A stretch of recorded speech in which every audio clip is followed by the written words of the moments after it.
Muy buenas noches, mis queridos hermanos y amigos que nos siguen todas las noches en el lenguaje nuestro, que es el castellano, como le dicen en el español, en todos los países de habla hispana, con Buenos 100%, el programa que usted siempre disfruta, comparte, y nosotros tratamos de orientar siempre a la ciudadanía dominicana, a los extranjeros, y en todas las partes usted nos puede seguir por buenotv.net, buenosredes.com, y el programa nuestro Bueno 100% en todas las redes, en Google, en YouTube, en todos.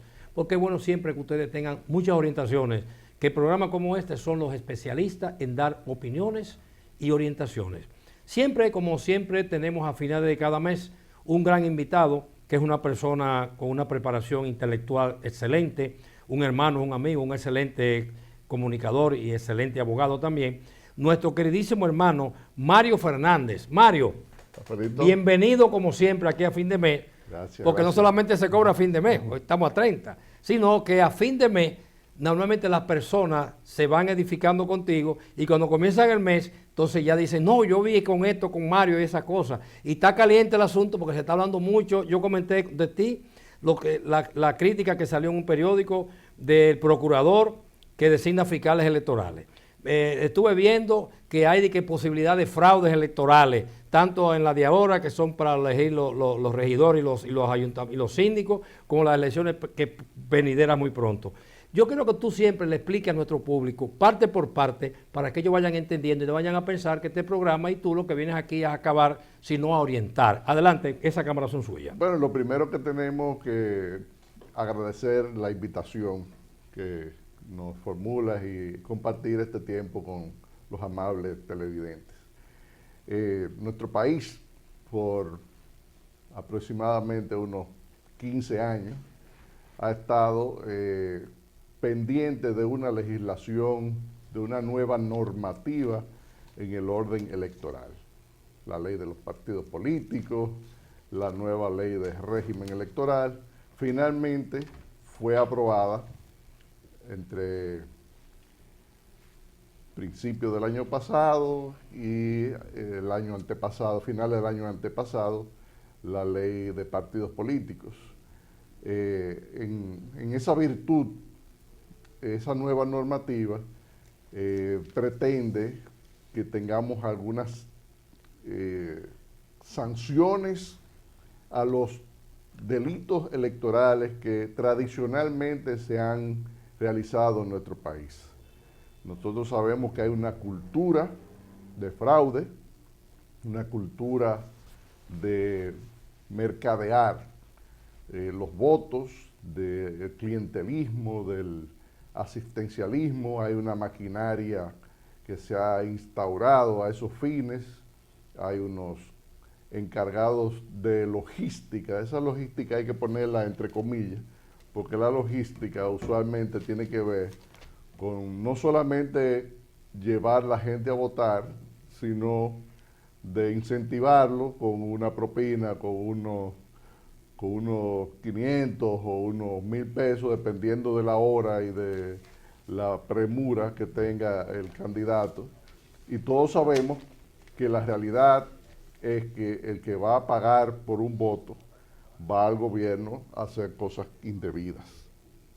Entonces, hemos insistido con la Junta Central Electoral y con la Procuraduría General de la República, a cargo de quien está la persecución de estos delitos, pero primero la designación del procurador, el fiscal electoral, que esta figura es una creación de la ley de régimen electoral y cuya función es, en nombre del Estado, de la sociedad, perseguir los crímenes que están taxativamente señalados por la ley electoral en sus artículos 284 a 286.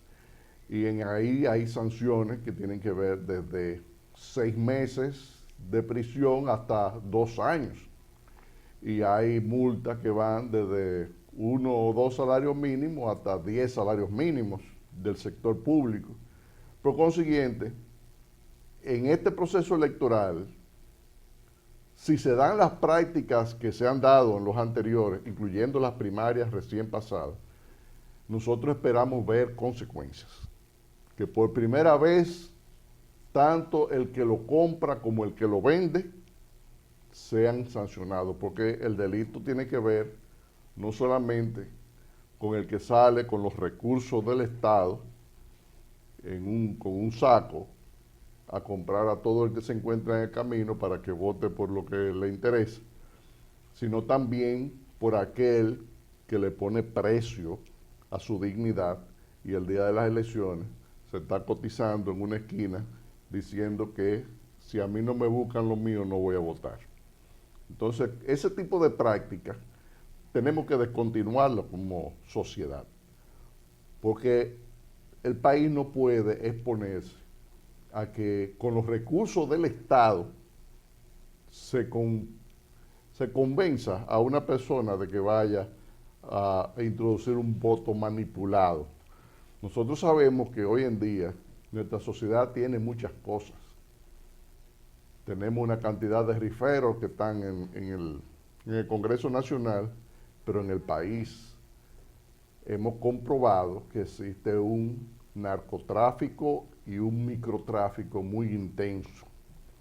Entonces, eso es preocupante, que además de los riferos, vayan los representantes del narcotráfico a ocupar posiciones políticas en los municipios, en el Congreso o en la Presidencia de la República. Fresco, hombre. Porque la experiencia que hemos venido agotando en los últimos años es que aquí hay unos capos que se establecen por largos periodos de tiempo que no pueden ser tocados ni siquiera por la Dirección de Impuestos Internos, como fue el caso que recientemente admitió el Procurador General de la República en relación a César el Abusador, quien no solamente operó los principales centros nocturnos de la capital y de la provincia de Santo Domingo, casas de cambios, lavaderos, propiedades, Reggaetonero, dembow. financiaba los nuevos músicos, los nuevos talentos, y eso a la vista de todas las autoridades, y no solamente a la vista, sino en complicidad con ellas. Fresco. Entonces, hay unas cosas que nosotros tenemos que venir rectificando como sociedad, porque no nos conduce por ningún buen camino. Mario, y entonces, ¿cómo se va a identificar a los que van a comprar los votantes y a los votantes que van a pedir? Porque son tantos los millones de personas que ¿cómo ustedes van a identificar entonces? Este está comprando votos y este está recibiendo el pago. ¿Cómo se va a identificar eso? Bueno, ya la Junta Central Electoral, a solicitud nuestra de la Comisión de Seguimiento al Manifiesto por la Transparencia Electoral, ha iniciado una campaña de edificación de la gente para que si alguien se acerca o en su entorno puede ver el negocio de la compra y venta de votos, pueda denunciarlo. Siempre los procesos electorales tienen observadores tanto nacionales como internacionales. La misión de la OEA, por ejemplo, ya desde del día 10 de febrero en adelante va a estar en la República Dominicana. Es decir, todos los aprestos que tengan que ver con el proceso electoral, todo lugar que se identifique como un lugar destinado a la compra y venta de votos, se va a recibir una denuncia que puede ser anónima en un teléfono que la Junta va a disponer para esos fines. Pero también a la policía, a la fiscalía, a los medios de comunicación, a los encargados de la Junta local, a los otros ciudadanos, a los de la oposición, a los del gobierno, a todos, porque todos debemos constituirnos en vigilantes de que este nuevo esquema electoral se respete en nuestro país. Por eso no es en las urnas que no se vaya a votar que se determina quién compra o no, o es en la calle con los barrios. Lo primero que la Junta dispuso es que nadie puede acercarse a más de 20 metros del lugar de los centros de votación a menos que vaya a ejercer el voto. Ni siquiera un policía puede estar dentro de un área donde se vaya a votar. Por consiguiente, cualquier persona que vaya a tratar de mercadear un voto en las filas, esa persona ya es imputable del delito de la tentativa de comprar un voto electoral. Entonces ahí mismo se va a hacer el expediente. Ahí mismo se le va a instrumentar un expediente, se le va a disponer su arresto y la incautación de dinero que proceda con esos fines también. Bueno, eso es un trabajo duro, Mario. Es un trabajo, pero tenemos que hacerlo porque esto había que pararlo tarde o temprano. Y ahora hay la disposición, por lo menos, del órgano que, dicho sea de paso, en el proceso de las primarias pasadas, la Junta no se involucró, a pesar de que teníamos la misma normativa que tenemos para este proceso electoral. Vimos cómo una cantidad de videos se evidenciaba que sectores iban a comprar, a negociar y a trasladar a las personas que habían negociado el voto y que ellos lo habían adquirido. Ya. Hay varias modalidades para el negocio de los votos. Una parte es fomentar el abstencionismo. Te retengo la cédula porque sé que tú vas a votar por el partido contrario y te la entrego mañana, después de las elecciones, o pasado mañana. Ya. Entonces, el procurador, según yo vi un escrito que tú hiciste, que dice que hay que designar los fiscales electorales. Entonces, ¿van a designar fiscales electorales por todas las provincias y por todos los barrios de provincia? Porque eso ya serían miles y miles. Bueno, el procurador es poco diligente para algunas acciones que establece la ley. Y la ley ya data de un año anterior, ya hace más de un año, dispuso que había que convocar al Consejo del Ministerio Público para la designación del procurador electoral. Sin embargo, el procurador se hizo el loco y hemos tenido que ir a requerirle, a exigirle que lo ponga en ejecución, que se someta a su propia legalidad, que cumpla con este mandato de la ley. Sin embargo, el procurador se despacha ahora con que todos los fiscales del país harán las funciones de fiscales electorales. Oh, ya. Así que no se hará una designación expresa de un funcionario, sino que ellos perseguirán el delito electoral como han perseguido los otros delitos, lo cual nos preocupa mucho porque hay algunos delitos que el procurador no está tan interesado en perseguir como hemos visto. Ahí está incluido el caso de Marino Zapete.